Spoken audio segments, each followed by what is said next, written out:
Undoubtedly, one of the most famous North Carolina tourist attractions, the Biltmore Estate is actually the largest privately owned home in the United States and encompasses about 8,000 acres. The estate is still run by the descendants of George Vanderbilt, the man who first imagined this beautiful home and village. Although the tickets and tours seem pretty pricey at first glance, the family has worked really hard to make your visit worth it.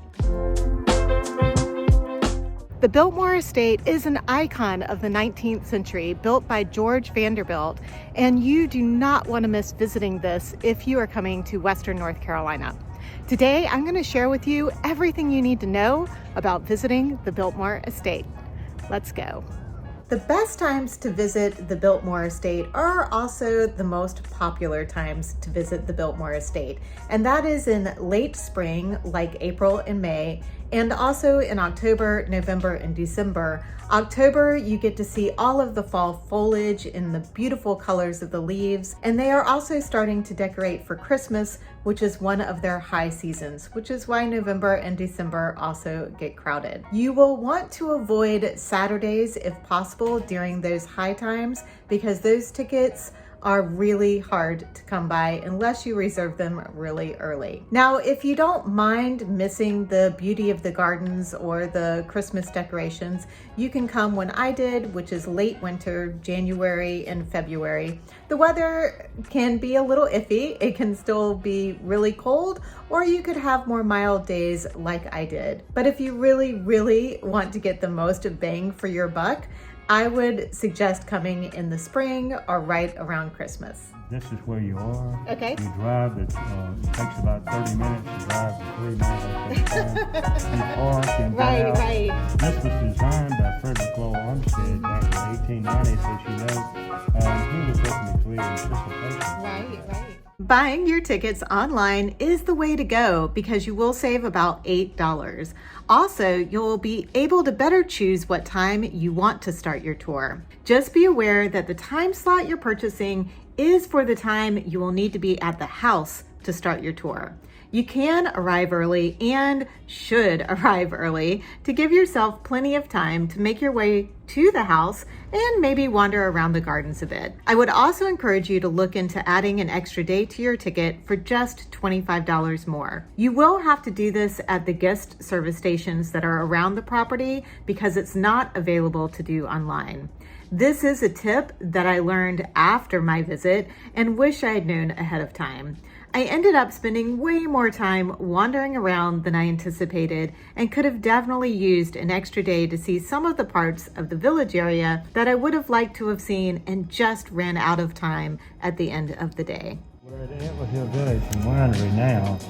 This is the winery. It's in the old dairy barn that was built in 1900. There's an exhibit right outside there that's called The Legacy that has history about the estate. Cool. So you want to see that. When you come to the Biltmore house, make sure you are wearing comfortable shoes because it's a little bit of a decent walk to get up here to the entrance from where you park.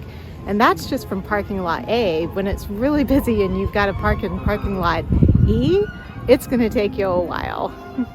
Make sure to take note of which parking lot you are parked in because there are different trails leading to the different parking lots. And if you think you're just an A, well, there's multiple A's. So take a note of what parking lot you're in. And did I mention wear comfortable shoes? There are a few places to eat here on the side of the Biltmore house. They've got a little marketplace set up where they've got a little cafe inside, but it's a little on the spendy side. Out here in the courtyard, they have a little bake shop that has some sandwiches and baked goods. I got myself a little apple turnover and chai latte. There is a little courtyard marketplace that's open probably when the weather's a little warmer. And unfortunately, my favorite part of Biltmore, which is the dairy part, is actually closed because of the season. But oh well, I'll have to get some Biltmore ice cream somewhere else. But good to know that you do have options for eating here. Just be prepared to budget for the food that you're going to get when you're here. It is tourist prices.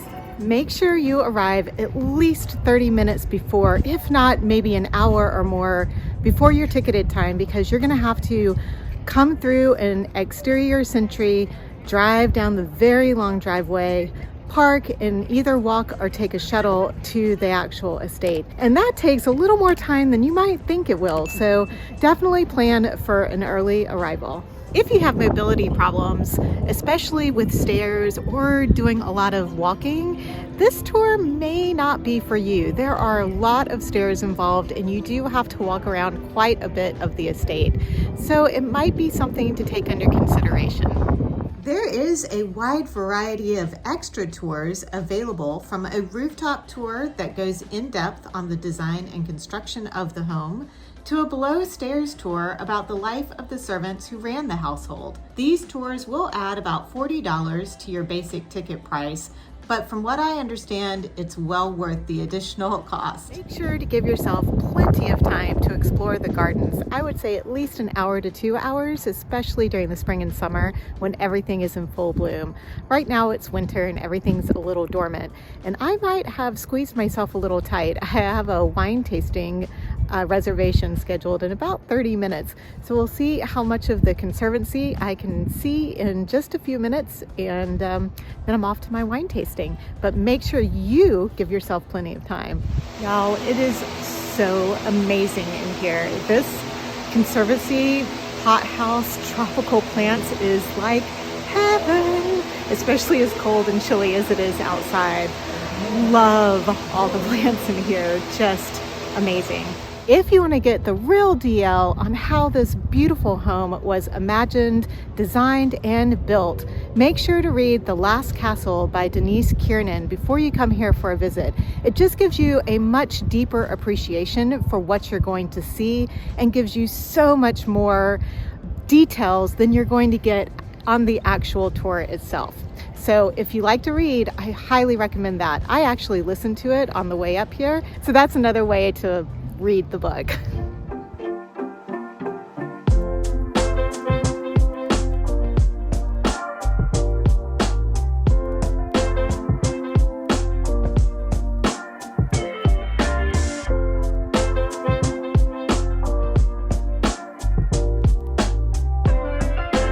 If you are going to take advantage of the free wine tasting that comes with your ticket price, make sure that you plan on leaving the Biltmore Estate itself at least 20 minutes in advance. Probably give yourself 30 minutes because it is quite a little drive to get down here, and you might get behind a few looky-loos pulling off on the side of the road. Not to mention there's a little bit of a walk once you park.